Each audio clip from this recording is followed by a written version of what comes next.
Buenas tardes. Bienvenidos a esta sesión inaugural de ciclo en Palau Macaya. Nosotros, después de 3 años, 3 años de cumplir este mes, de emergencia de la pandemia en nuestro país, pensamos que podía ser útil reflexionar acerca de alguna de las enseñanzas que la pandemia nos había dejado y tratar de aprender algo para el futuro, que es escarmentar, no tanto en cabeza ajena como en cabeza propia, y ver de estar más preparados para cuando esto, como parece que los expertos pronostican, ocurra de nuevo. Y fue que nació la idea de celebrar este ciclo, que desde hoy tenemos la satisfacción y el placer de inaugurar con la intervención de Pedro Alonso. Se compondrá de un total de 8 sesiones, tratarán diferentes aspectos de lo que ha ocurrido a lo largo de estos 3 años, y insisto, qué enseñanzas podemos obtener. Yo recuerdo algo que me llamó la atención, ustedes recordarán probablemente, al principio del confinamiento, que había personas que decían con mucho aplomo, de estas saldremos mejores. No sé si les suena. Y a mí me sorprendía, primero, no sé cómo se mide.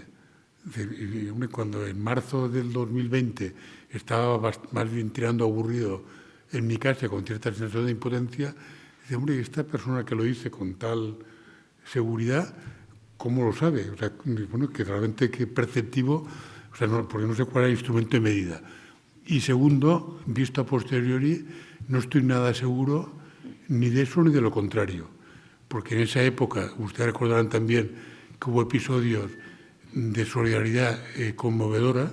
O sea, había barrios en nuestro país donde la gente se ayudaba y se ayudaba a niveles impensables, incluso entre vecinos que nunca se habían tratado, cosa que, bueno, fue un fenómeno que emergió espontáneamente y una manifestación clara y estimulante y conmovedora, insisto, de solidaridad. Y a la vez también asistimos al espectáculo, no tanto individual como colectivo, de países que acaparaban vacunas incluso más allá de sus necesidades, haciendo abstracción absoluta de lo que podía ocurrir en países con menos recursos o en otras partes del mundo.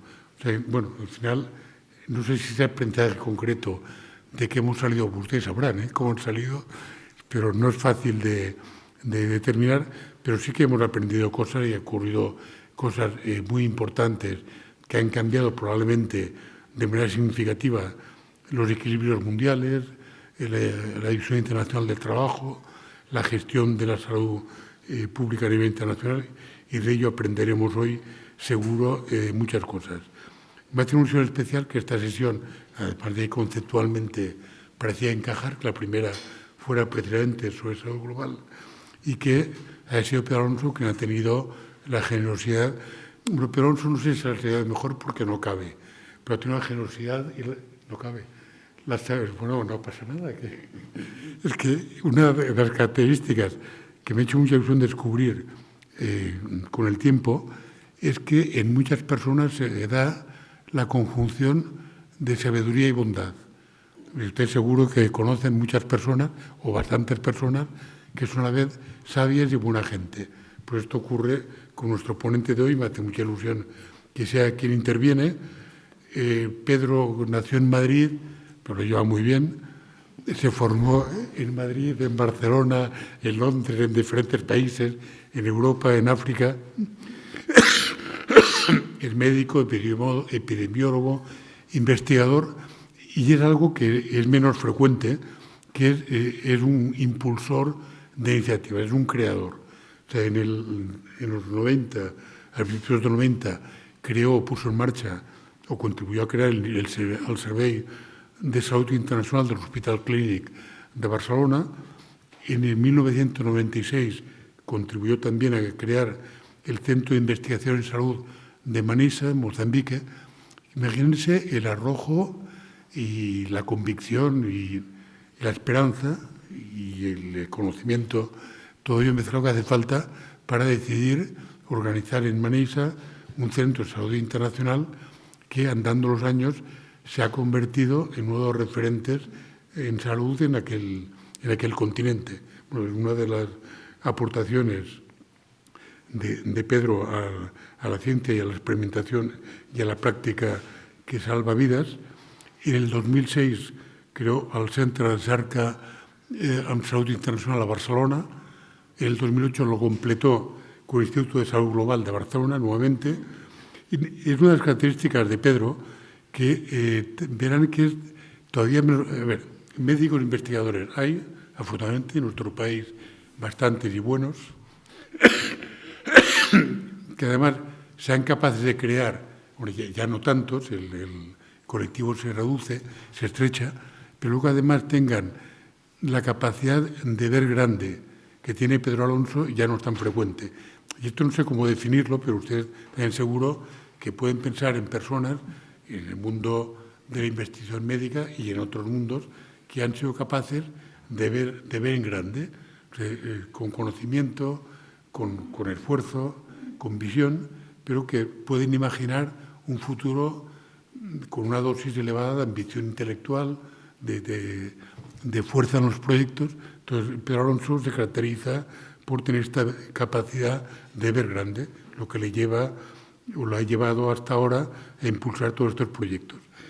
En la penúltima etapa de su vida profesional, de 2014 a 2022, fue director del Programa Mundial de la Malaria en Ginebra, por cuenta, en la Organización Mundial de la Salud, y fue una etapa, estoy seguro, muy, muy interesante desde el punto de vista profesional, desde el punto de vista de las vivencias, experiencias que allá compartió con colegas a este nivel, a nivel internacional.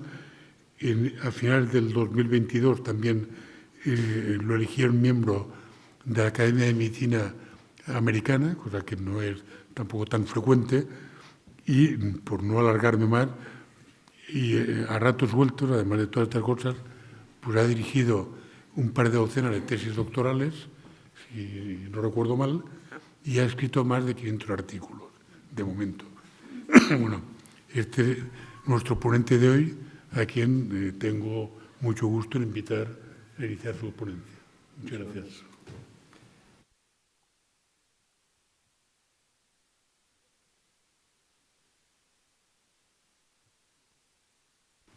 Muchas gracias, Jaume. Gracias por esas amables palabras. Y todo esto que dices que he creado, yo no he creado, yo he contribuido junto con muchos otros. Estas cosas nunca las hace nadie solo, y si cuenta que lo hace solo no está diciendo la verdad, ha sido con muchos otros. Y es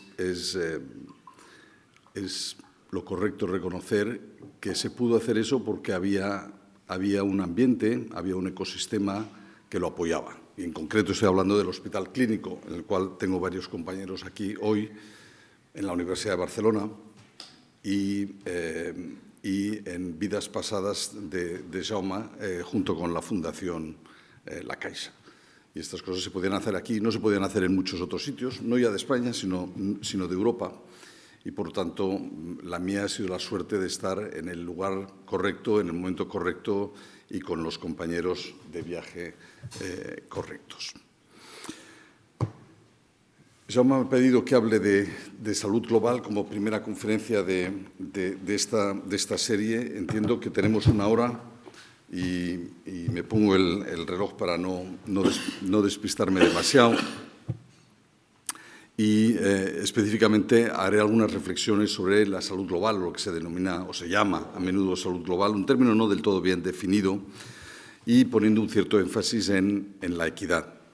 Hablaré brevemente del COVID-19, pero más bien poco, y inevitablemente me perdonarán que acabaré utilizando el ejemplo de la malaria como paradigma de las enfermedades relacionadas con la pobreza, paradigma de las enfermedades de la salud global y, en gran medida, también de las grandes desigualdades. Este mapa, o estos tres mapas, reflejan, desde mi punto de vista, quizá la mayor revolución en la historia de la humanidad. Podemos discutir si llevamos sobre este planeta 3 millones o 6 millones o 11 millones de años. Pero lo que ven en estos gráficos es, yo creo, sin la más mínima duda, la mayor revolución. ¿Qué es lo que presentan? Presentan el mundo hace 200 años, o 150, da igual, el mundo hace 70 años y el mundo hoy en día, utilizando el parámetro más crudo que uno puede utilizar, que es la esperanza de vida. La esperanza de vida que, lógicamente, viene determinada por la edad a la que uno se muere. Y se pueden utilizar muchos otros indicadores económicos, sociales, de acceso al agua, de acceso a lo que quiera, pero qué más crudo e indiscutible que los años de vida que puedes tener. Bueno, pues el mapa de más arriba nos dice que el mapa es de hace 200 años, pero era igual hace 150. Las variaciones cromáticas dicen los años, y yo no lo veo muy bien desde aquí, pero creo que debe decir 29 años. Uy, que lo ven muy pequeñito también desde allá. Lo ven muy pequeñito. Bueno, pues quiere decir que en todo el mundo, y de forma muy homogénea, por eso está todo en rojo, la gente en todo el mundo se moría muy pronto. Y la esperanza de vida media era de 29 años. Por tanto, dos consideraciones. Primero, como decía el viejo filósofo, la vida en la Tierra era nasty, brutish and short. Los humanos no vivían bien, los humanos vivían poco y mal. Y este ha sido el mundo durante los últimos 7 millones o 10.000 años, como se quiera poner, a partir de qué momento empezamos a contar. Y no era muy distinto en el siglo V a.C. de lo que era en 1800. No era muy distinto. Y era todo bastante homogéneo. Había algunas diferencias, pero no particularmente llamativas. Y de ahí que el mapa de arriba esté todo homogéneamente en rojo, queriendo decir muy baja esperanza de vida. Evidentemente algo empezó a cambiar, muchas cosas empezaron a cambiar desde finales del siglo XVIII, sobre todo a partir de ya mediados del siglo XIX, la aceleración de una industrialización y otros cambios. Y lo que vemos es lo que pasa a mediados del siglo XX, por tanto hace 70 años, y lo que vemos es que ese patrón tan homogéneo ha dejado de ser tan homogéneo, empiezan a aparecer variaciones cromáticas, y vemos países que aparecen ya en amarillo, incluso algunos en verde, y muchos otros siguen en distintas tonalidades de rojo. La esperanza de vida había pasado de los 20 y tantos a los 40 y tantos. Por tanto, en poco más de 100 años se habían ganado entre 20 y 25 años de esperanza de vida globalmente. Y eso pueden decir, bueno, pues tampoco es tanto. Nunca antes había pasado nada ni remotamente parecido. La mejora en las condiciones de salud, en esperanza de vida que se produjeron en esos 100 años son realmente sin parangón. Por otro lado, observamos que aumenta la heterogeneidad. Ya no todo es rojo, ya no todos somos iguales, sino que empezaba a haber grandes diferencias entre unas partes del mundo y otras partes del mundo. Y esto, en lo que para muchos era ya ya estábamos en este planeta cuando esa era la foto. Y específicamente, grandes zonas, en gran medida África, Oriente Medio, Sudeste Asiático, China, seguían en rojo, por tanto, esperanzas de vida bajas versus Europa, Norteamérica, Australia, Argentina, que ya habían empezado a transitar a tonalidades más verdes, con lo cual estamos hablando ya de esperanzas de vida alrededor de los 55, 60, 65 años. Y en los siguientes 70 años, que es lo que nos lleva hasta ahora, es el mapa de debajo. Y lo que ven pues es de nuevo otra ganancia de otros 10, 15 años de esperanza de vida en apenas 60 o 70 años. Se mantiene la heterogeneidad. Empiezan a aparecer ya zonas en color azul, que incluye a gran parte de Europa occidental, Canadá, Australia, zonas donde ya se llega a esperanzas de vida finales de 78, 80, 82 años. Y una mejora incluso en aquellas zonas que hacía relativamente poco estaban en rojo, o en naranja. Vean la evolución de China, que se vuelve verde y ahora ya está esencialmente en azul. Oriente Medio, norte de África, sudeste asiático, incluyendo India, y donde se mantiene gran parte o casi toda América Latina, menos Bolivia, pero aún así también en verde claro, y los áreas donde todavía tenemos esperanzas de vida en términos relativos bajos, entre 25 y 30 años de diferencial entre nacer en Kinshasa o nacer en Barcelona, se siguen concentrando en el África subsahariana. Por lo tanto, el primer comentario, la primera diapositiva es: estamos viviendo y hemos vivido, estamos instalados en la mayor revolución de la historia de la humanidad, y es la revolución de la salud, en la que se han producido unos cambios a una velocidad inimaginable y de una profundidad también inimaginable hace unos cuantos años. Una revolución en la cual siguen persistiendo enormes desigualdades, y esas desigualdades se producen dentro de nuestras propias sociedades, pero sobre todo a nivel geoestratégico o global, se siguen produciendo fundamentalmente entre el África y el África subsahariana y el resto del mundo en gran medida, sobre todo la Europa y Europa occidental, de la que somos vecinos. ¿Cuál es la evolución de todo esto? Bueno, pues miramos primero la evolución de la población.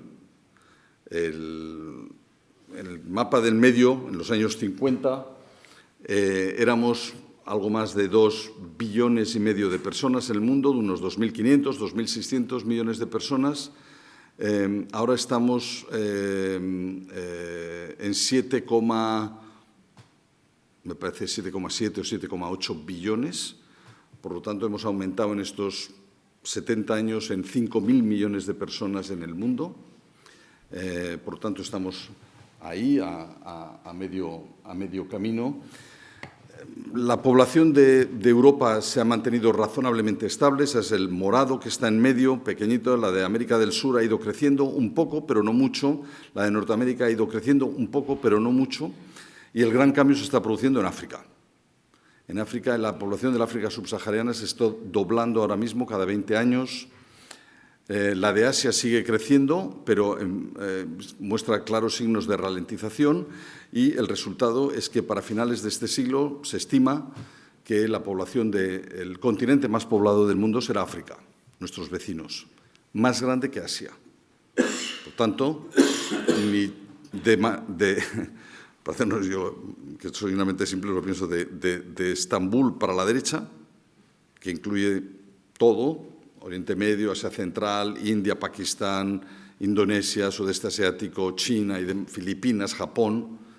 Todo eso será más pequeño que África, en términos poblacionales, lo cual no es necesariamente malo, pero quizá no tenemos suficiente conciencia de los enormes cambios poblacionales que se están produciendo y que tendrán múltiples implicaciones. Y África, que es el centro de lo que hemos visto antes, las mayores desigualdades, los grandes diferenciales de mortalidad. Esto es un poco la evolución. En este sentido, la demografía es una ciencia bastante exacta y que se equivoca relativamente poco. Como veíamos, estamos ahora en 7,7, 7,8 billones de personas. Esto va a seguir creciendo hasta los prácticamente 11 billones, 11.000 millones para finales del siglo XX, a pesar de que la tasa de crecimiento poblacional llegó a un pico alrededor del 1980, 1990. A partir de entonces está cayendo, y esperamos que caiga hasta un 0,1% a finales de este siglo, lo cual es mucho más bajo de lo que era ya en el siglo XVIII.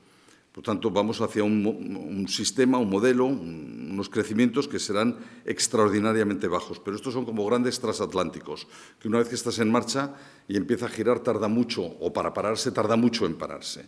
Y por tanto, a pesar de que la tasa de crecimiento está disminuyendo muy rápido, el crecimiento se va a seguir produciendo de forma muy notable hasta llegar a los 11 billones de personas.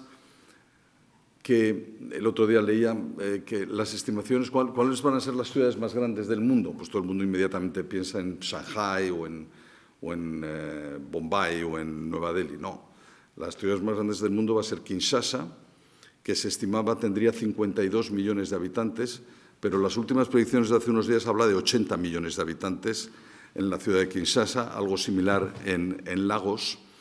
Y yo viví en la frontera con Senegal hace muchos años, cuando era un pequeño país de 4 o 5 millones, se estiman unos 90 millones, o Níger, que eran 4 pastores, se estiman unos 200 millones en Níger. Por lo tanto, enormes cambios los que se están produciendo.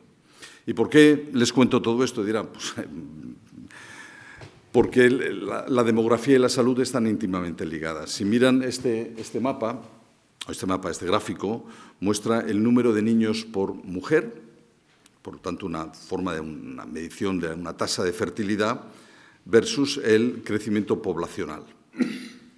Y lo que vemos es que los lugares donde mayor fertilidad hay, que son los de arriba, los de la derecha, son también los que tienen un crecimiento poblacional más alto. Nada sorprendente. A más hijos, más crecimiento poblacional. ¿Y cuáles son esos países? Pues en gran medida países africanos. Somalia, Nigeria, República Democrática del Congo, Mozambique, Benín, República Centroafricana, Sierra Leona, etc. Por lo tanto, relación fertilidad, crecimiento poblacional. Bien. Segunda diapositiva. Fertilidad versus renta per cápita. Y aquí pues, se produce, la renta per cápita está aquí abajo y, por lo tanto, la fertilidad en el otro eje. Y lo que vemos es que los países con más alta fertilidad son los más pobres o con renta per cápita más baja.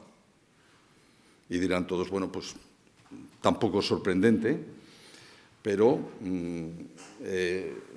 fíjense, todavía tasas de fertilidad en Níger de 7 niños de media por mujer.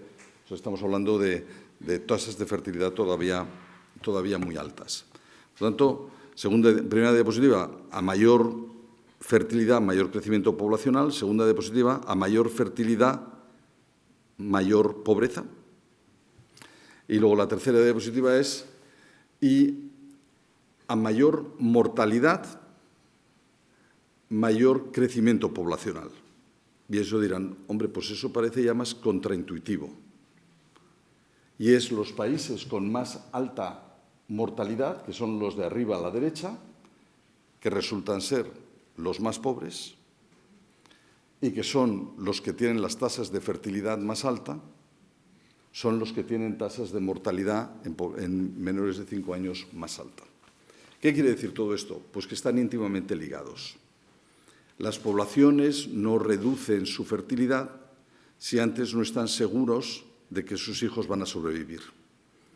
Y, por tanto, hasta que no se baja primero la mortalidad en niños menores de 5 años, no se disminuye la fertilidad. A no ser que estés en China, en su época, y no hay muchos otros ejemplos, en todos los lugares del mundo y en todos los momentos de la historia, la fertilidad solo disminuye después de que haya disminuido la mortalidad. Y por tanto, a mayor mortalidad, a menudo asociado con la pobreza, mayor fertilidad y mayor crecimiento poblacional. Entonces, la pregunta es, muy bien, entonces, ¿cómo es la situación hoy en día? Pues tenemos esperanzas de vida en las que estamos en el África subsahariana alrededor de los 50, 55 años versus en la Europa occidental, que estamos en los 80, 80 y tantos años. Por tanto, 20, 25 años de diferencial, que sigue siendo algo que ofende a la dignidad humana, en el que uno se coge un avión hoy aquí y el que nace aquí tiene esa esperanza de vida y 5 horas más tarde aterriza en un sitio donde va a vivir de promedio 20 o 25 años menos. ¿Y de qué se mueren entonces? ¿Cuáles son? Si la mortalidad en menores de 5 años es el gran determinante de la fertilidad y del crecimiento poblacional, la pregunta es ¿y de qué se mueren? Bueno, pues esto es la mortalidad en menores de 5 años. De nuevo, el gran diferencial está en el África subsahariana, hay Bolivia y allá, y bueno, un poco Pakistán, Afganistán, zonas de Bangladesh, pero el gran diferencial está en el África subsahariana. ¿Y de qué se mueren? Los menores de 5 años, que es donde se siguen produciendo unos 5,5 millones de muertes al año de niños menores, que aparte del drama de que mueran los niños, tiene todas esas otras implicaciones que se concatenan. Pues se mueren en gran medida de enfermedades infecciosas, enfermedades respiratorias agudas, diarrea, sepsis, malaria, meningitis, tosferina, sífilis, sarampión, tuberculosis, salmonelas no tifoideas y otras. Luego, la agenda fundamental de cambio de la salud global como determinante de la esperanza de vida y, por lo tanto, como determinante del crecimiento poblacional, siguen siendo, en gran medida, las enfermedades infecciosas. Luego estará los primeros comentarios que quería hacer. Segundo, breves comentarios, dado que este es el inicio de una serie de si hemos salido mejor de esta pandemia de lo que entramos, y comparto un cierto escepticismo de Jaume. Solamente recordar que ahora se empieza a decir, bueno, esto de las pandemias es fruto del calentamiento global y se trata de ligar esta agenda, insisto, al calentamiento global, que nadie niega, pero un poco de cautela. Las pandemias son tan viejas como la humanidad.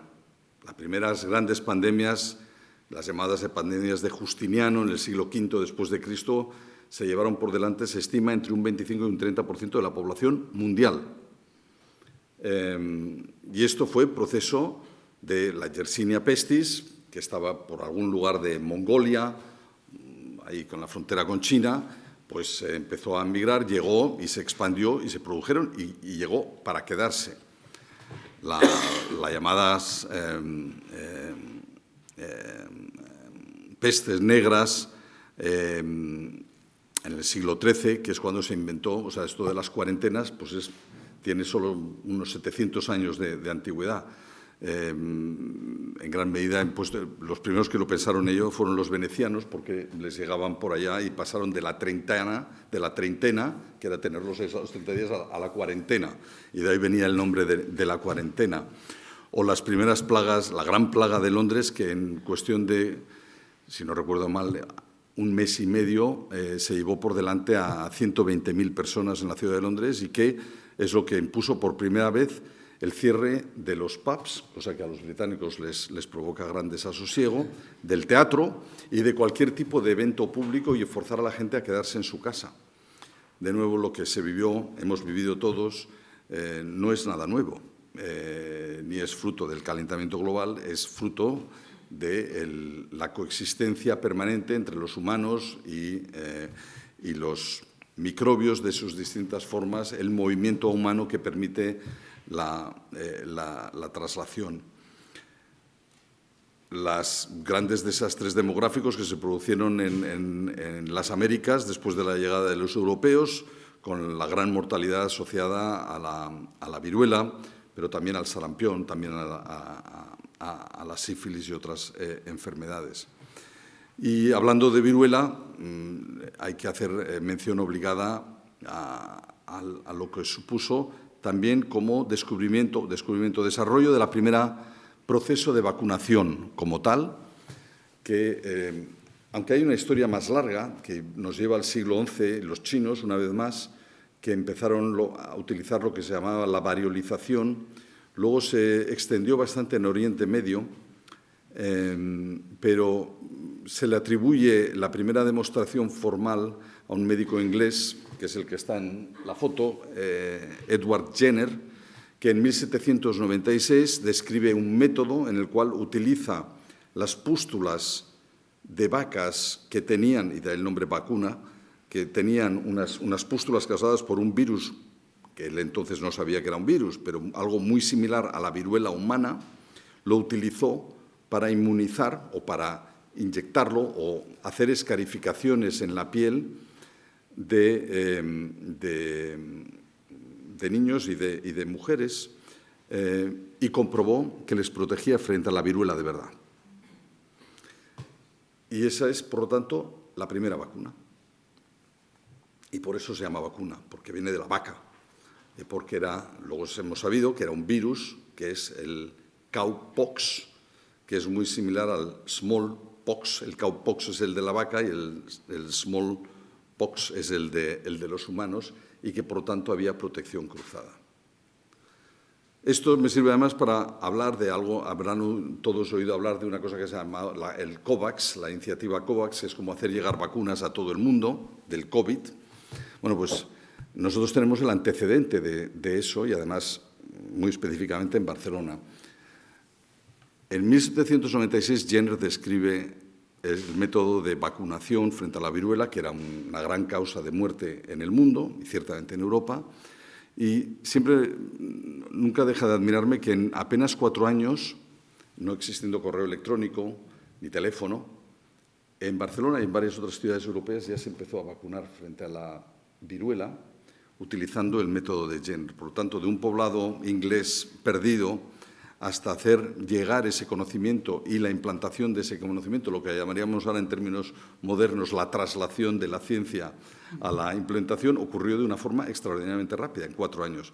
Pero todavía más extraordinario es que 3 años después, por tanto en 1803, se monta lo que se ha venido a llamar la Expedición Filantrópica de la Vacuna. La Expedición Filantrópica de la Vacuna, que ahora se ha hecho más, no lo conocía ni San Blas. Hasta hace 2 días, con esto del COVID, la gente ha oído hablar de Balmis. ¿Han oído hablar de Balmis? Bueno, pues Balmis era un médico alicantino al que el rey Carlos IV, que su hija había muerto de viruela, una de las infantas, dice: me he enterado de este descubrimiento de este médico inglés, se está empezando a aplicar también aquí y tenemos obligación de hacer llegar este remedio a todos los rincones de lo que era entonces su territorio. Y monta lo que se llama la Real Expedición Filantrópica de la Vacuna, que la dirigen 2 personas, uno Balmis, el médico alicantino, y el otro Salvain, un médico de Barcelona. Y hacen una cosa bastante extraordinaria, que es parten de La Coruña para mantener el virus de las vacas vivo. Tienen que mantener pústulas en niños. Entonces cogen 20 niños del orfanato de... Esta historia la conoces. Y los montan en un barco que se llama la Pita y cruzan a Cuba, de ahí pasan a Venezuela. La expedición se divide y Balmis va por México, sube por Estados Unidos y cruza luego a Filipinas y China. Y Salvain es el que hace realmente la obra ingente de vacunar, empezando por Venezuela hasta Chile, y luego cruza a Bolivia y muere en Cochabamba. Se vacunaron cientos de miles de personas, y no solo eso, sino que crearon infraestructura para mantener el sistema de vacunación estable allá. Como tantas veces nos ocurre, somos grandes desconocedores de nuestra propia historia, y la COVAX Facility no deja de ser conceptualmente lo que ya se hicieron 200 años antes. Esto nos lleva al COVID-19, Camp Fuston, donde se piensa que pudo surgir la mal llamada, bien llamada gripe española de 1918, que mató alrededor de 60 o 70 millones de personas. Y se llamó la gripe española porque esto era en medio de la Segunda Guerra Mundial. Entonces, los países que estaban participando en la Segunda Guerra Mundial no compartían los datos de cuánto estaba afectando, mientras que en España sí se informaban, y claro, éramos el país que aparecíamos con más casos del mundo. Pero no porque tuviéramos más casos que los demás, de hecho teníamos menos. Pero se dijo, bueno, pues esto tiene que ser la gripe española. Y la foto de arriba es una foto del Camp Fuston en 1917 o 18, el de abajo es el del IFEMA. Y 100 años después la foto, aparte de estar en color, no parece muy distinta la una de la otra. Todo esto para recordarnos que esto es un problema que hemos tenido, desgraciadamente, muy recientemente, y no hay la más mínima duda, volveremos a tener. Un par de notas, casi a título personal, pero para clarificar. Yo estaba, de hecho, en China en enero del 2020 con la Organización Mundial de la Salud por otros tinglados, pero estando allí ya se empezaba, uy, algo está pasando. Y tuve la suerte de que mi trabajo allá se acabó pues, el 21 o el 22 de enero y Wuhan la cerraron yo creo que el 20 de enero. Pero, y volví a Ginebra, que era donde estaba basado entonces, y me tocó vivir desde muy dentro pues todo lo que luego se nos vino por delante. Solamente para clarificar una cosa que sigue causando gran confusión, y no voy a entrar en muchos más detalles, desde luego, del COVID, porque todos lo hemos vivido y será seguro materia de otras charlas. La Organización Mundial de la Salud, a las 8:41 de la tarde del día 30 de enero, declaró el máximo nivel de alerta que la Organización Mundial de la Salud puede declarar de acuerdo al Reglamento Sanitario Internacional. Seguimos todavía diciendo hoy en día, bueno, es que la OMS declaró la pandemia el 13 de marzo. Bueno, pues eso no es cierto. Por una sencilla razón, es que el término pandemia en el Reglamento Sanitario Internacional no existe. No existe. Existe lo que se llama un Public Health Emergency of International Concern, que es el máximo nivel de alerta que la Organización Mundial de la Salud puede declarar. Y eso ocurrió el 30 de enero.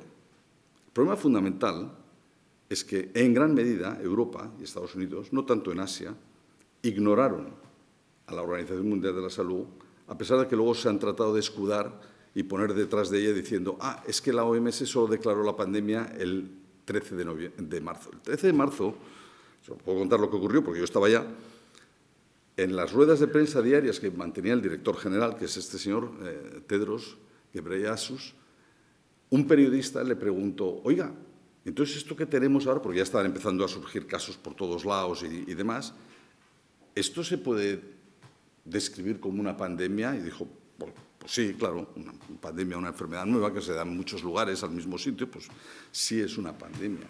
No es ninguna figura, ni se hizo ninguna declaración porque no se puede hacer.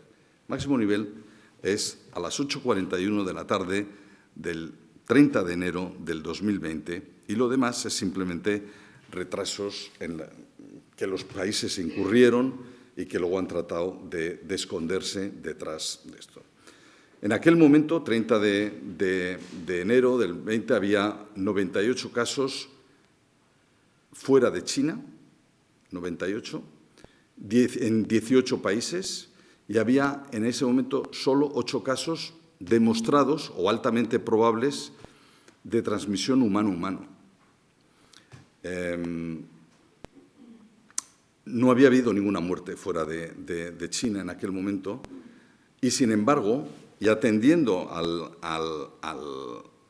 riesgo de lo que el COVID pudiera significar o de una posible pandemia de este tipo, epidemia de este tipo, pudiera causar, sobre todo en países de baja renta, con sistemas de salud más débiles, que es lo que dice aquí el segundo, eso fue un determinante clave para declarar la emergencia internacional. La sospecha de que esto en los países ricos pudiera ser problemático, pero donde podía ser realmente problemático era en los países pobres. Luego hubo una dimensión de equidad que fue determinante en la declaración, porque si no, de otra forma, no era del todo evidente que en base a 98 casos fuera de China, con 0 muertes, estuviera justificado declarar una emergencia internacional. Y, sin embargo, ha sido interesante, y no es por corporativismo, porque yo ya estoy fuera de la OMS y no tiene nada que ver, que a la Organización Mundial de la Salud se la ha acusado precisamente de haber sido lenta, de haber retrasado mucho la declaración y demás. Yo, en este sentido, lo tengo súper claro. No es cierto. La organización, de hecho, actuó de forma rápida. La oficina de la Organización Mundial de la Salud en Pekín recibió la primera notificación de las autoridades chinas el 30 de diciembre y tardó exactamente 17 minutos en transmitirlo a la sede central y esa misma tarde todos los países del mundo recibieron ya el primer telegrama diciendo, señores, hemos sido informados de unos clústeres de neumonías raras, parte de los chinos, que no sabemos lo que son. En aquel momento estábamos hablando de algunas decenas de casos. Los países fueron informados en tiempo real desde el primer momento, y lo que ha habido en general yo creo que es una falta de reacción adecuada, esto seguro que a nosotros no nos toca, y un retraso en la reacción, no de la OMS, yo diría no de China tampoco, sino de nosotros. Bien, he consumido mucho tiempo. 4 palabras para hablar de la malaria, porque la malaria representa posiblemente, junto con la tuberculosis, el paradigma de las enfermedades relacionadas con la pobreza, un parásito intracelular transmitido por la picadura de la hembra anofelina, de un mosquito anofelinos, con un ciclo biológico muy complejo que afecta sobre todo a mujeres embarazadas y niños menores de 5 años, en las mujeres embarazadas causando anemia, mortalidad materna, pero sobre todo bajo peso al nacimiento, prematuridad, que es el gran determinante también de mortalidad en niños jóvenes. Algunos dicen que es la enfermedad que más humanos ha matado en la historia de la humanidad, pero que con esta visión un tanto colonial ha sido también reconocido como una gran barrera o impedimento al desarrollo económico y social. Este señor de la izquierda es el señor Ronald Ross, al que le dieron el premio Nobel en 1902 por, en principio, haber descrito que la malaria la transmitían los mosquitos anofelinos. Pero lo interesante de esta viñeta es que ya hace 100 años se tenía conceptualizado el elemento de que ante estas enfermedades, las grandes enfermedades, las malarias, las tuberculosis, el desarrollo económico y social era extraordinariamente difícil y que, por lo tanto, una forma de promover el desarrollo económico y social de las poblaciones pasaba, entre otras cosas, por eliminar esas grandes cargas de enfermedad y de muerte y de discapacidad que causan estas enfermedades.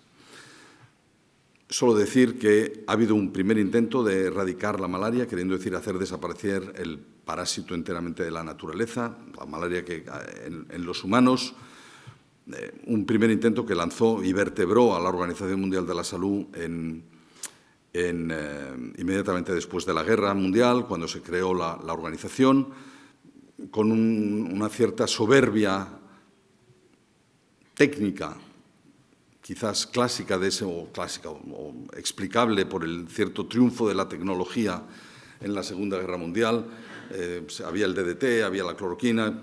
Se pensaba, como decía el director general, tenemos las herramientas, tenemos el conocimiento, todo lo que hay que hacer es aplicarlo. Bueno, pues eso fue un gran fracaso.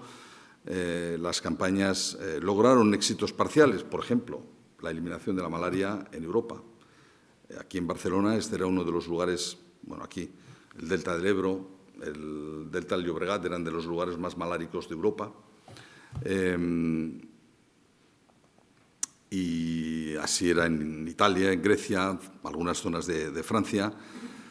Se eliminó la malaria, se certificó a España libre de malaria en el año 62, al mismo tiempo que a Estados Unidos, que siguió teniendo epidemias en una tercera parte del territorio norteamericano, incluyendo Washington y Boston, hasta bien entrados los 40 y los 50 del siglo pasado. Por tanto, esto de la malaria suena como una cosa así muy remota, pero no. Dirán, ¿cuándo se certificó la eliminación de la malaria de Holanda?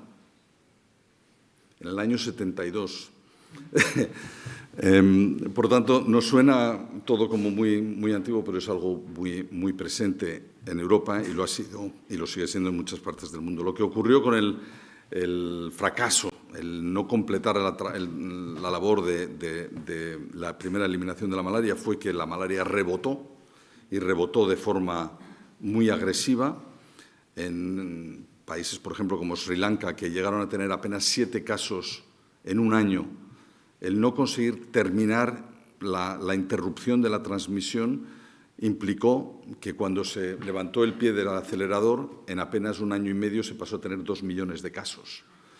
Por lo tanto, la malaria tiene esa capacidad de rebotar de forma muy violenta.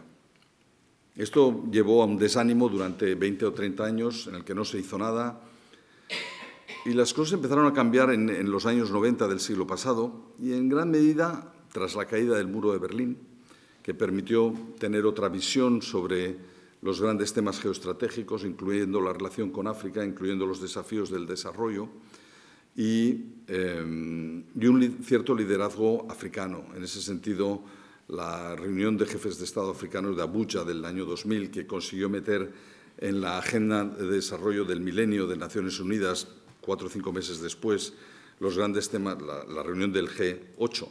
El G8 era cuando estaba Rusia todavía, ahora hemos vuelto al G7.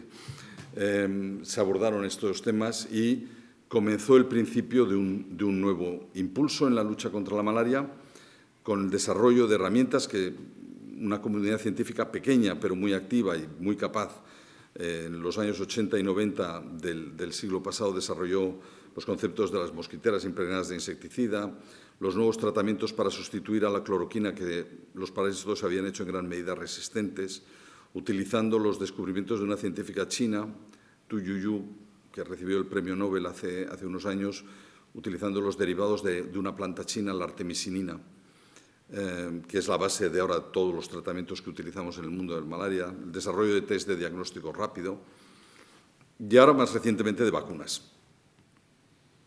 4, porque sé que me estoy pasando de tiempo. El mundo de la malaria hace 100 años, gran parte del mundo tenía transmisión de la malaria. Vean, efectivamente, en la parte izquierda, un tercio, casi la mitad de lo que es Estados Unidos era zona muy malárica. Todos han oído hablar del Centro de Control de Enfermedades de Atlanta, del CDC. Y nos han preguntado por qué estaba el CDC en Atlanta. ¿Por la Coca-Cola? No. Por la malaria. El CDC, como la mayoría de los grandes institutos de salud pública en el mundo, nacen como los programas de eliminación de la malaria. Y el Valle del Tennessee, en Estados Unidos, era una zona muy, muy malárica y por eso se estableció allá el CDC. Bien, hemos progresado mucho y ahora nos quedamos, les llamará la atención, pero es un mapa muy similar a lo que les enseñaba al principio de los diferenciales de mortalidad en el mundo, donde tenemos el problema, lo seguimos teniendo en el África subsahariana, un poco en América del Sur, en términos relativos poco, sudeste asiático y demás. La OMS publica cada año un informe mundial de la malaria. Hemos tenido enormes progresos durante estos primeros 20 años del siglo como consecuencia de la utilización a gran escala de las herramientas con las que contamos y un esfuerzo financiero internacional muy grande. Habrán oído hablar del Fondo Global de Lucha contra la Malaria, la Tuberculosis y el SIDA, toda una serie de iniciativas internacionales que permiten el financiamiento de la lucha contra la malaria. En estos 20 primeros años se han evitado más de 2.000 millones de casos de malaria en el mundo y se han evitado cerca de 12 millones de muertes atribuibles a la malaria en el mundo, lo cual constituye uno de los grandes éxitos de la salud pública mundial, algo de lo que nos debemos de congratular, porque son impactos gigantescos los que se han tenido. Y luego viene el sin embargo,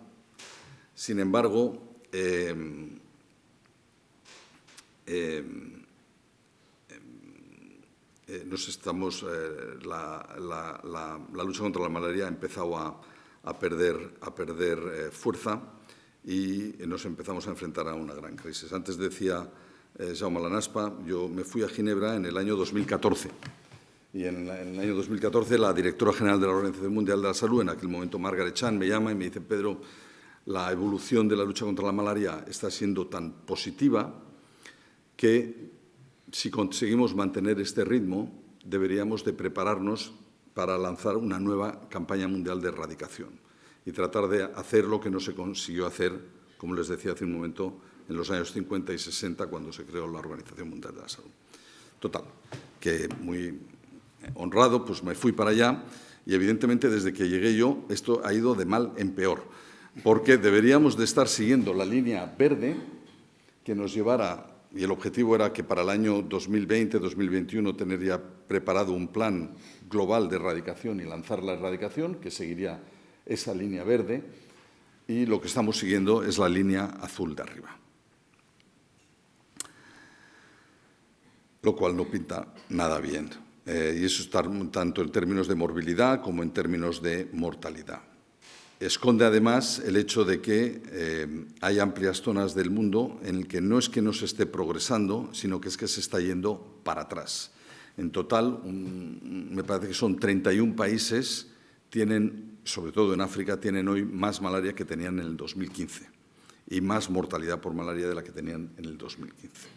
Luego, no es que se haya aplanado la lucha contra, o la progresión en la lucha contra la malaria, sino que claramente en muchos sitios, y particularmente en los más complejos, estamos yendo hacia atrás. Todo esto mezclado, como ocurre, tiene la desdicha de ocurrir con la biología y con organismos complejos como son los Plasmodium, toda otra serie de retos a los que nos enfrentamos. Y estos son algunos de ellos en el África: la aparición y diseminación de resistencias de los mosquitos a los insecticidas que utilizamos, la aparición de resistencias a los fármacos para tratar que utilizamos.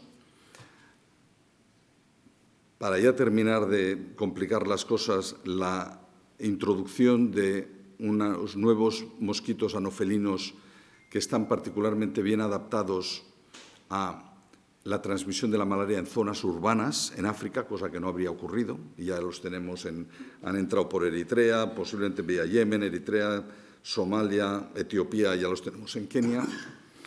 Y la máxima de las sofisticaciones es que el test de diagnóstico que utilizamos comúnmente, que es un test rápido, identifica una proteína que utiliza el parásito, una proteína que se llama la HRP2. Pues bien, han aparecido parásitos primero en Sudamérica y ahora en África que hacen una delección selectiva de esa proteína para evadir el diagnóstico y, por lo tanto, evadir el tratamiento. Entonces, esos parásitos son los del ángulo abajo de la izquierda. Empezaron también primero en Sudamérica, luego han pasado y ahora ya los empezamos a extender por todos lados. Luego, nunca un momento en el que podamos desatender estos fenómenos.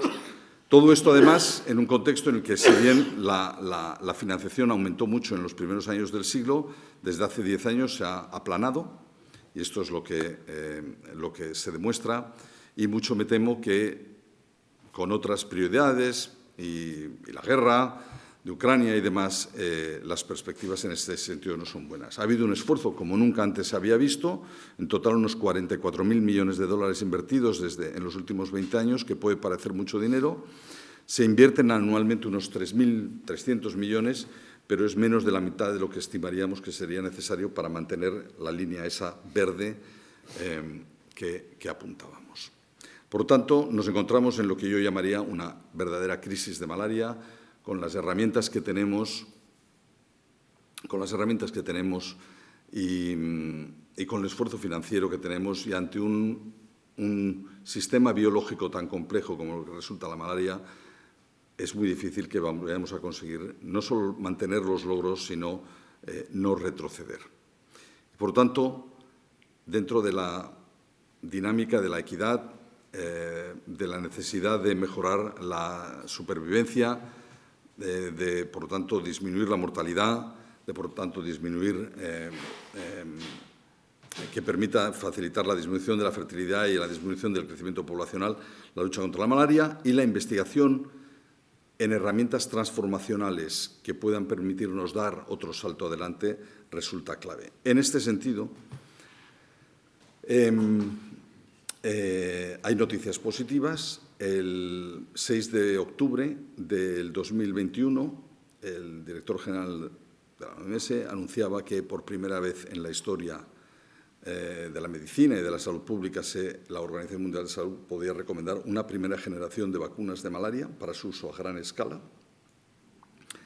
la denominada vacuna RTSS, AS1, en la cual el Hospital Clínico y la Universidad de Barcelona y el Centro de Investigación en Salud de Mañisa, del que antes hablaba el señor Lanaspa, han jugado un papel clave en su desarrollo clínico y, por lo tanto, es la primera vacuna que se utiliza a gran escala contra la malaria y es, por tanto, también la primera vacuna que se utiliza a gran escala contra un parásito humano. No contamos con vacunas frente a parásitos humanos. Esto tuvo una enorme repercusión mundial y apenas 2 meses después, el gran mecanismo de financiación de las vacunas mundial, que se llama el Gavi, de nuevo una participación muy importante de la Fundación La Caixa. Te apunto a ti, pero tú ya no eres Fundación La Caixa. Sí, eres eso. Y abrió una línea de financiación que está permitiendo la expansión y la utilización a gran escala de esta vacuna, que estimamos puede salvar entre 40 y 80.000 vidas al año si se utiliza a la escala adecuada.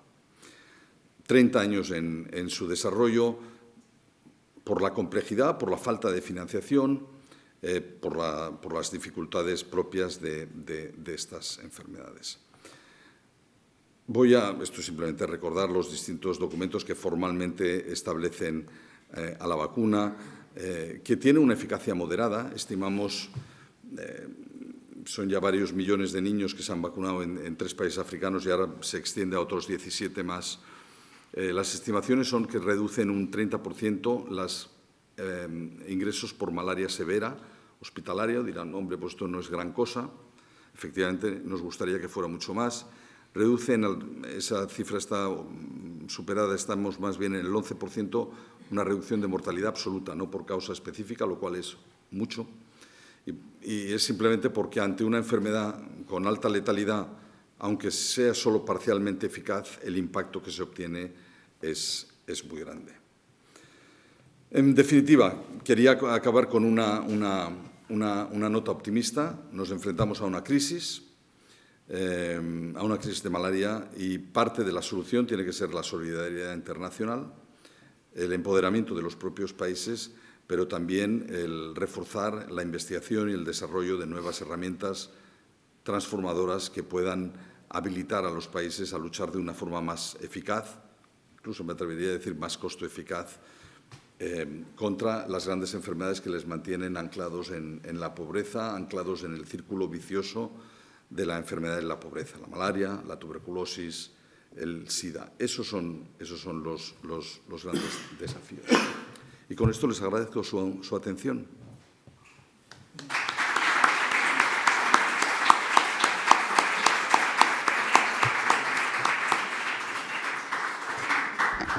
Muchas gracias, Pedro.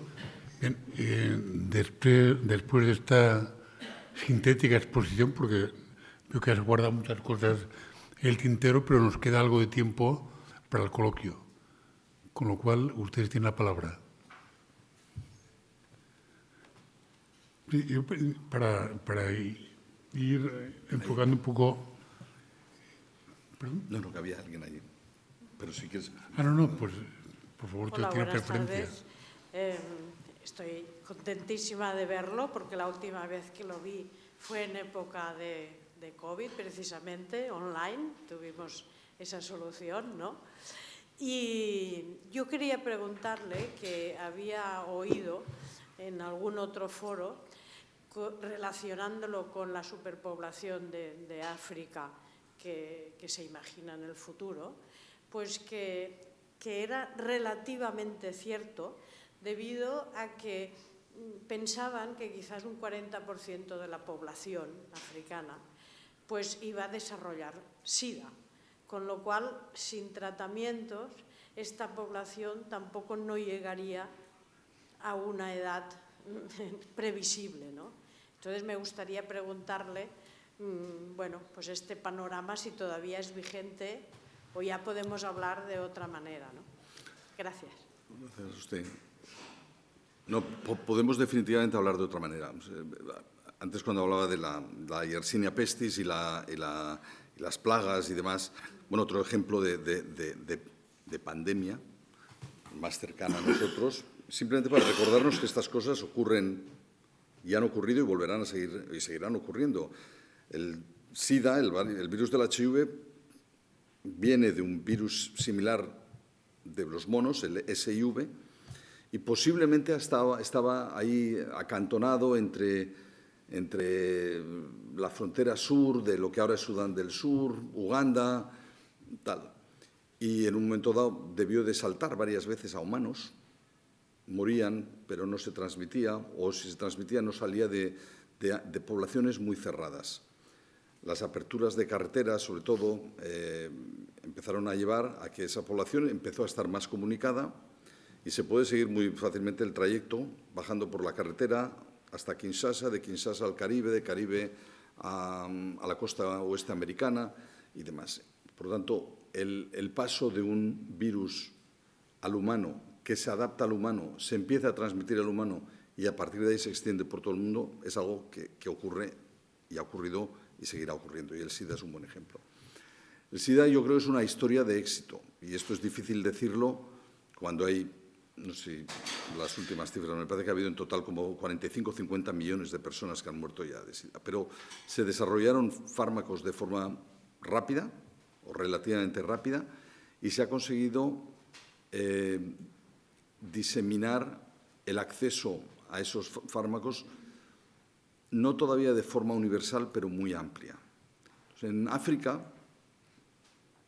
Mozambique, sur de África, todavía seguimos teniendo zonas donde el 20-25% en Mañisa, el 20-25% de las mujeres en edad reproductiva están infectadas.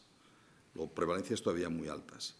Pero aparte de algunas zonas, África del Sur, África, algunas zonas de Botsuana, Mozambique y tal, es cierto que la prevalencia se ha mantenido baja y un porcentaje alto de los pacientes están en tratamientos antirretrovirales eficaces. Luego, el escenario de colapso poblacional africano debido al HIV no se ha producido ni es previsible que se produzca.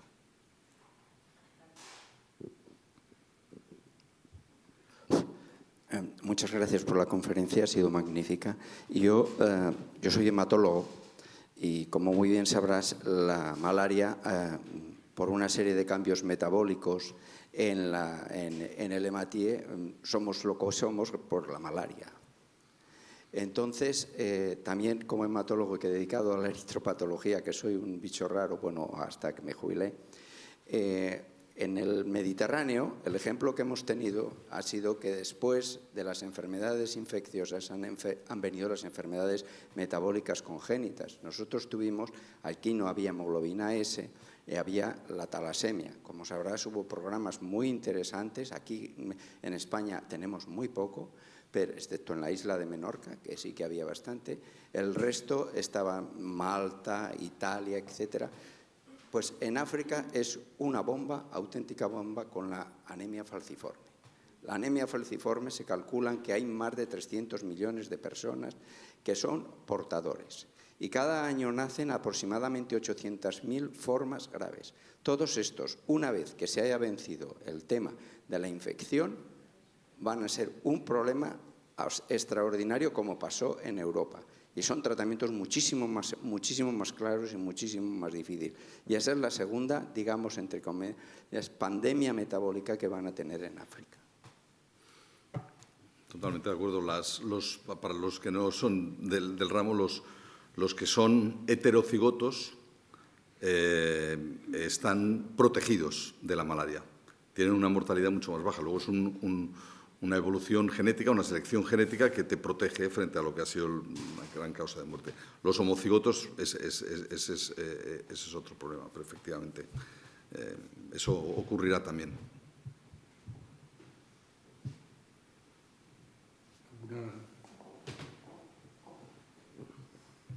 Sí, bueno, en primer lloc, gràcies per aquesta informació de qualitat, que he après moltes coses, no? Jo voldria preguntar, en català es pot fer? Sí. Voldria preguntar si, com ha començat amb tota aquesta evolució de la demografia, si aquests 11.000 milions previstos de persones humanes pels anys, no sé si 50 o 70 d'aquest segle, i amb aquest increment de la tassa que es veu que ja no creix tant, encara que la població segueix creixent, si es pot preveure en un segle o en un segle i mig que aquests 11.000, la població mundial vagi decreixent i es pugui situar no en els paràmetres de fa 200 anys, que eren 1.500 o 2.000 milions, però sí amb 4 o 5.000 milions, que, per altra part, seria molt millor per la sostenibilitat del planeta. No sé si... Sí, la respuesta es no lo sé. Sí. La transición esta demográfica ya está ocurriendo y, por ejemplo, en China se estima que para finales de siglo tendrán 300 millones de personas menos que ahora. Y, de hecho, les ha preocupado mucho y, de repente, el gobierno chino se ha dado cuenta que, perdonadme la expresión, se ha pasado de frenada y ahora tratan de regular. Por mucho que hagan ahora, luego entran ya factores culturales. Ahora, vete tú a decirles a los chinos o a amplias zonas, partes de la población china, pensando en toda la costa este que está muy desarrollada, claro, les han dicho el gobierno chino, no, ya no se preocupen, ya esto de la política de un hijo único, no, de hecho, mejor si tienen 2 o 3. Y la gente ha dicho que tararí que te vi. Que casi como que no, o sea, como aquí. Yo creo que es muy... La demografía es bastante exacta en periodos de 50, 60, 70 años. Ya lo que vaya a pasar más allá empieza a ser un poquito más complicado prever cuánto continuará descendiendo la población. Es complicado, porque hay ya mezclas de factores culturales. Por ejemplo, una de las cosas que se está viendo, y no lo he comentado, es que las tasas de fertilidad en África, en ciertas zonas de África, están cayendo mucho más rápido de lo que se hubiera imaginado. Y no acabamos de entender exactamente por qué. Si no creemos que sea solo atribuible a las disminuciones en mortalidad y acceso a contracepción y control de la natalidad, pero están cayendo, en algunos lugares están cayendo muy rápido. To be continued dentro de 100 años cuando los que estén parando. Pues tenemos una sesión a finales del siglo con Pedro y verificaremos cómo va. Yo, entre tanto, querría hacerle un par de preguntas que permiten intercalar. Decías en tu intervención que el 30 de enero de 2020 la OMS declaró la gravedad de la situación, pensando en cuán dramática podía ser la incidencia, sobre todo en países de bajo desarrollo. ¿Se entendió bien? Correcto.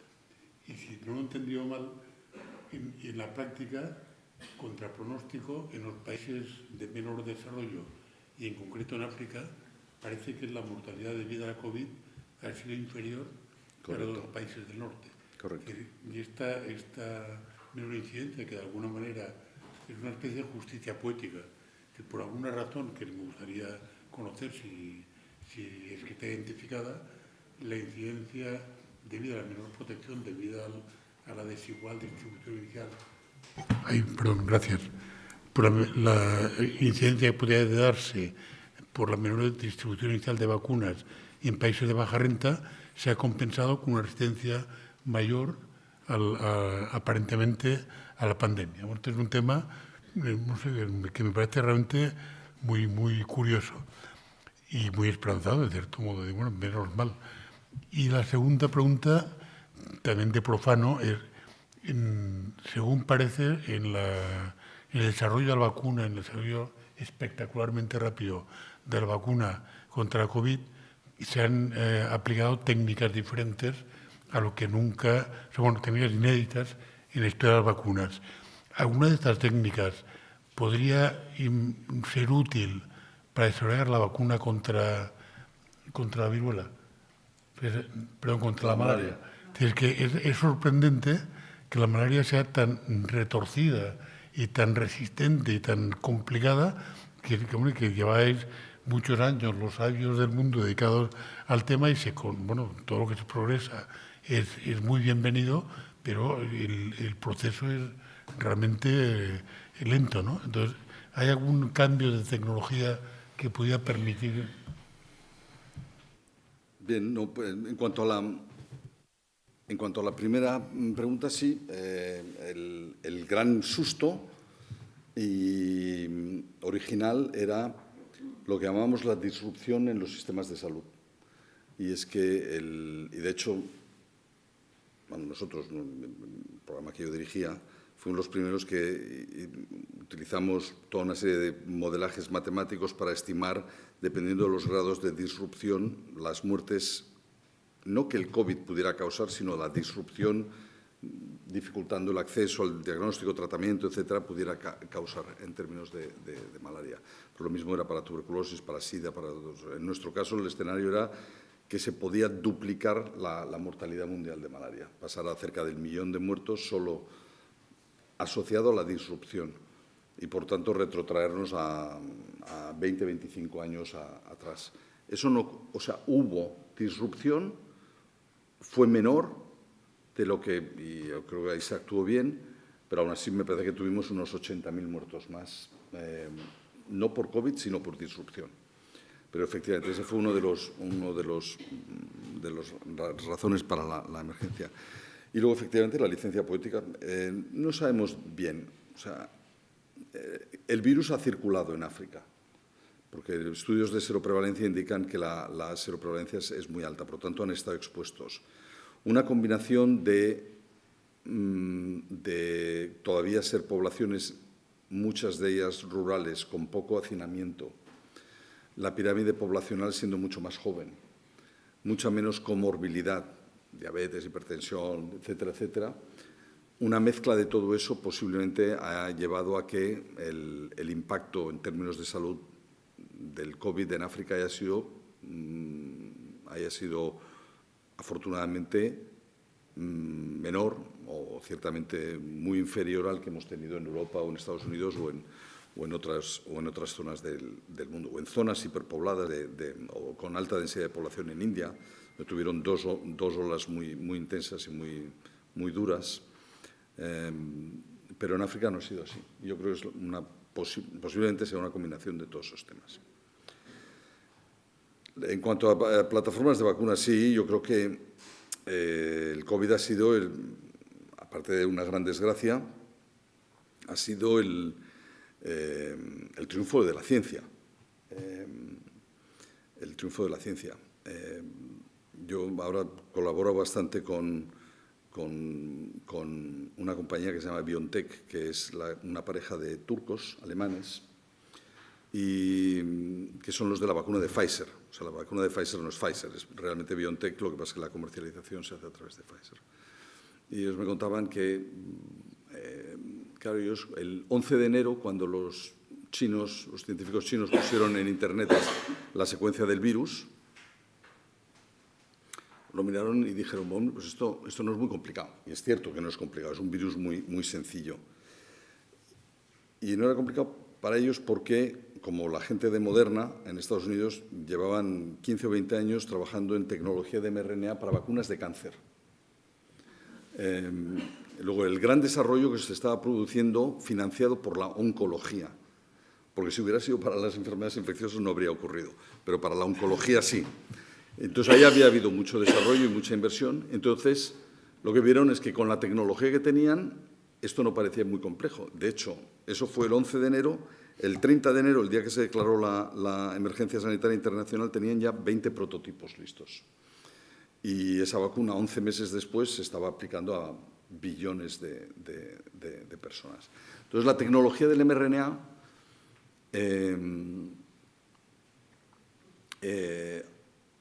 ha sido transformadora. ¿Va a funcionar para otras cosas? No lo sabemos.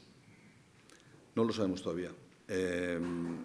Y específicamente, esta pareja tiene un convencimiento de que es una empresa que ahora mismo vale 40.000 millones de euros en bolsa, pero tiene un convencimiento que hay que poner al servicio de la sociedad y de los grandes problemas de salud no resueltos la mejor tecnología, y hay un programa muy intenso de investigación en desarrollo de vacunas de malaria que ya está en humanos, una vacuna de malaria de mRNA ensayándose en Estados Unidos, una vacuna de RNA de tuberculosis, porque la tuberculosis es lo mismo que lo de la malaria. Tenemos 1 millón y pico de muertos al año, una vacuna que tiene 100 años de antigüedad, la BCG, de eficacia moderada, pero seguimos teniendo un enorme problema de tuberculosis.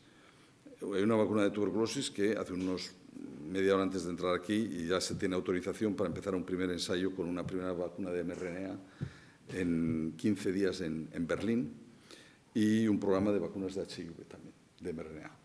¿Funcionará? No lo sabemos, pero se va a intentar. Se va a intentar. Yo creo que hay buenas razones para pensar que sí, porque ofrece una plasticidad el mRNA que con proteínas recombinantes o las otras tecnologías que hemos utilizado hasta ahora para vacunas no tenemos. Es como si introduces cassettes y los puedes quitar, cambiar y luego introducir pequeñas modificaciones que lo hagan más inmunogénico. Y por lo tanto podemos tener vacunas multiantigénicas de muy fácil producción y muy rápida producción que deberían de permitirnos inducir inmunidades protectoras también contra los organismos más complejos. Pero los datos dirán. Pero efectivamente abre lo que consideramos esto a una nueva era en el desarrollo de vacunas, en el desarrollo incluso de antibióticos, de monoclonales, que yo creo que van a revolucionar la historia de la medicina. Pero ya lo veremos. En cáncer, tres cuartos de lo mismo.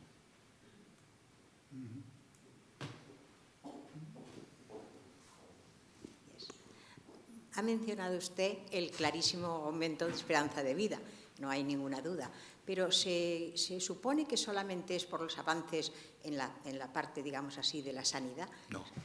Supongo que hay muchos más, ¿no? No, factores. seguro.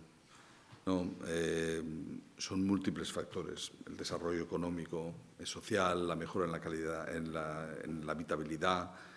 O sea, de hecho, si uno mira cuando la caída de la mortalidad y la mejora de la esperanza de vida, por ejemplo, es anterior, en Europa, es anterior a la identificación de los primeros gérmenes y muy anterior al desarrollo de los primeros antibióticos o las primeras vacunas. Y es las condiciones de habitabilidad, de casa, de saneamiento, de acceso al agua potable, todo eso juega un papel muy importante.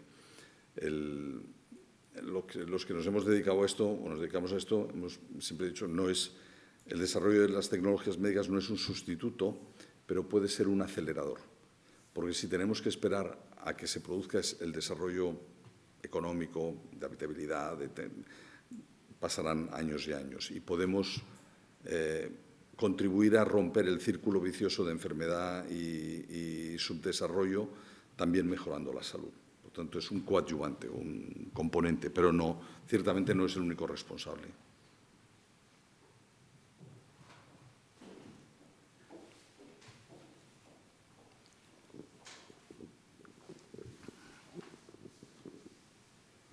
Buenas tardes. Solo dos preguntas. Una cantidad aproximada de muertos que ha causado el COVID y si realmente sabemos las causas.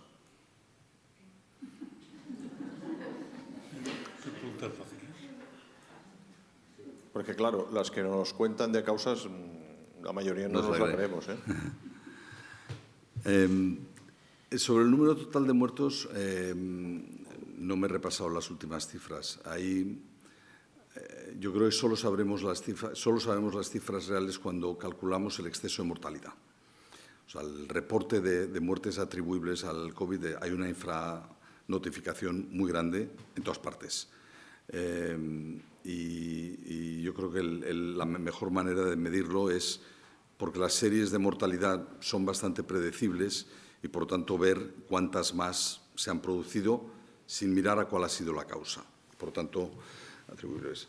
Yo no me atrevería a dar cifras. Me parece que estábamos alrededor de los 40 o 50 millones, algo en esa magnitud. El origen del virus.